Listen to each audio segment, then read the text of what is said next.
কাছে হচ্ছে open challenge, যদি আপনারা এটা পারেন, আপনারা পারলে করে দেখান। ব্র্যাকেটের উপর সাইকেলটা জাম্প করে আপনারা পারলে করে দেখান। আর যদি আপনারা বলেন এটার উপর দিয়ে করে দেখান, তো আপনারা হচ্ছে দেখতে পাচ্ছেন এখন ইতিহাস রেকর্ড করতে যাচ্ছে রেহাল। কারণ হচ্ছে এই যে র্যাকেট টাইটান 7 উপর দিয়ে সাইকেলটা জাম্প মারবে, মানে কি এই র্যাকেটের প্রাইস কত? এর প্রাইস হচ্ছে 4,000 আর টাকা। এটা এটা 30,000 টাকা। সে কি এটার উপর নিয়ে যেতে পারবে? এটার উপর নিবে যদি আপনারা কমেন্টস করেন যে এটার উপর দিয়ে মানে জাম্প মারতে। এখন হচ্ছে এটার উপর দিয়ে জাম্প করবে, মানে কি সাইকেল এটার উপরে ফালাবে সাইকেলটা। এটা কি সত্যি ঘটনা? সত্য করে না, আপনার দেখতেই পারবেন, এখনই মারবে। এটা শুরু করে দেখাল, তাড়াতাড়ি শুরু করো। স্টার্ট। 2 3 yes go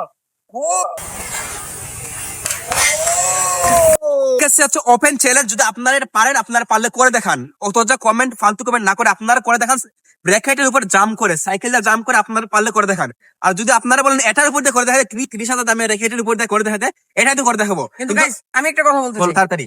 এই ব্যাটটা যেটা এটার উপর দিয়ে আমি করব, কিন্তু মানুষে ভাবতেছে এটা বানি হাফ। এটা কিন্তু বানি হাফ না, বানি হাফ দিয়েছি কিন্তু এটার উপরে জাম্প হইছে, এটার উপর দিয়ে। এটার উপরে ফালাইছি আমি, উপর দিয়ে যাইনি, এটার উপরে বাড়ি দিছি। এটা আমার চ্যালেঞ্জ ছিল। উপর দিয়ে তো বাচ্চারাও যেতে পারে, সবাই যেতে আর পারে। অযথা কমেন্টস না করে পারলে আপনারা করে দেখান। আপনাদের একটা চ্যালেঞ্জ দিলাম, আর যদি করে দেখাতে পারেন পুরস্কার আছে আপনাদের জন্য। কিন্তু সবাই কলেজে সবার হয় এক হয় না।